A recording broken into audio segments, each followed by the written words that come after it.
Hi guys, George here, and today I'm going to bring to you a little overview of HazMo 11, the beleaguered capital.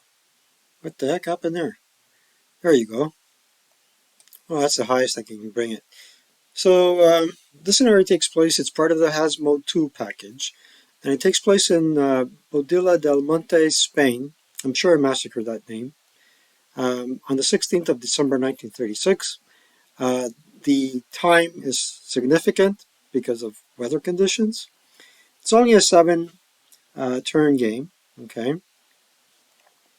I've already played it once, but I'll let everybody know that I don't think we played it correctly in terms of the layout, in terms of a couple of things that really kind of made the gameplay a little bit of iffy. So you have the Republicans with one fortified location. In terms of OB, they really outnumber the Nationalists. Uh, and I believe what is going on here? Path to victory. So that's same thing as victory locations in normal ASL. The Nationalists win at game end if the Republican player cannot trace any contiguous line of road hexes from R5 to EE6 inclusive, free of good order nationalist MMC on adjacent to the road. So the nationalists win if the Republican player. So these guys will win if these guys are expelled uh, from road R5 to EE6. If I get that wrong, correct me.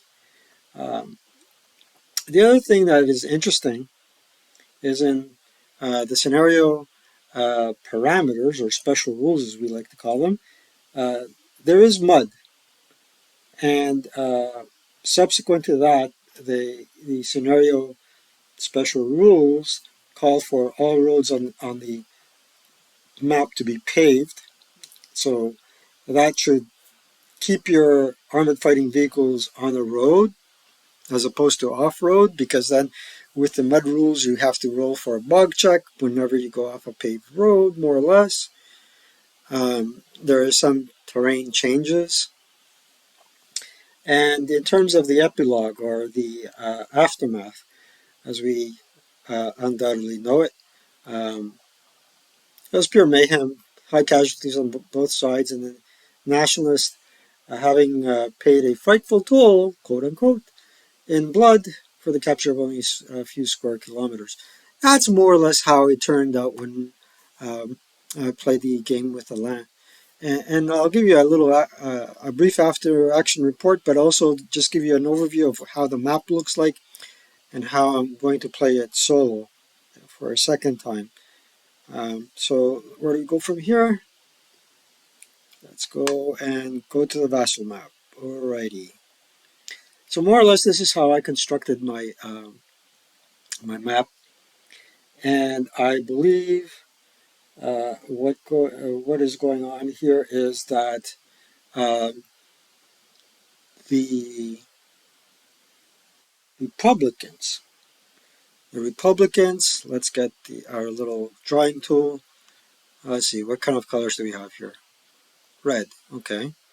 So the Republicans more or less set up here. Okay.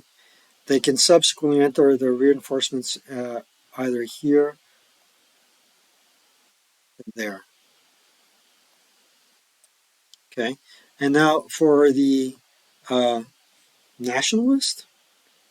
Yeah, the nationalists. They have two choices. All right. And let's pick another color for the nationalists. Let's pick blue. So one hex row is JL. So JL would be,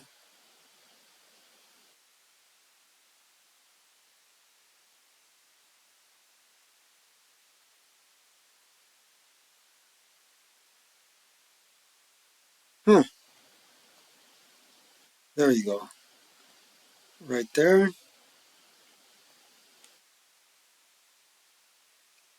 And then uh, hex row AA greater than or equal to 2. Well, that's approximately up there somewhere.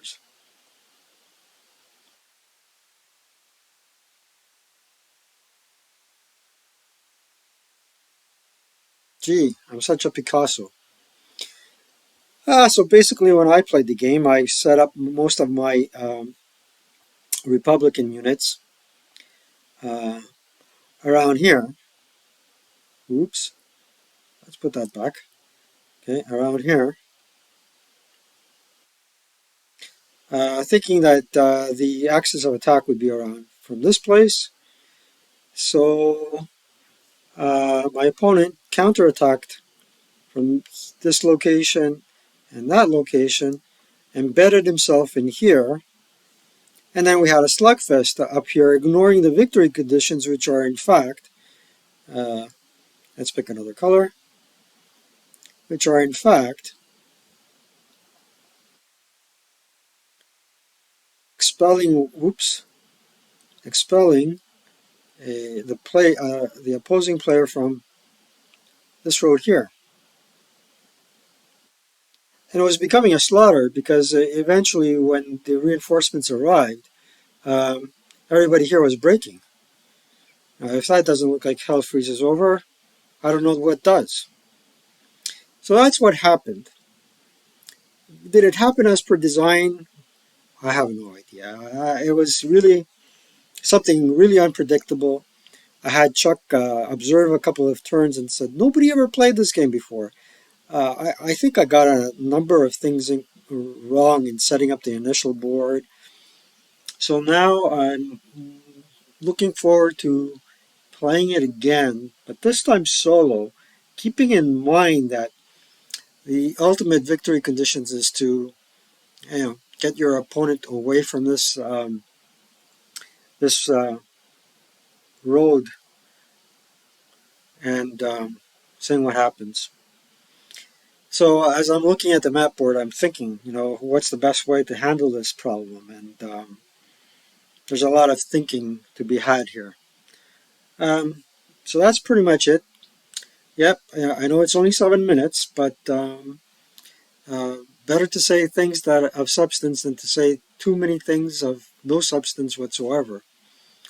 And with that said, I got a lot of thinking to do if I'm going to play this thing solo and give you guys an after action report as how things unfolded. With that said, I'll let you go. And once again, have a great Easter to all my Orthodox friends. Take care.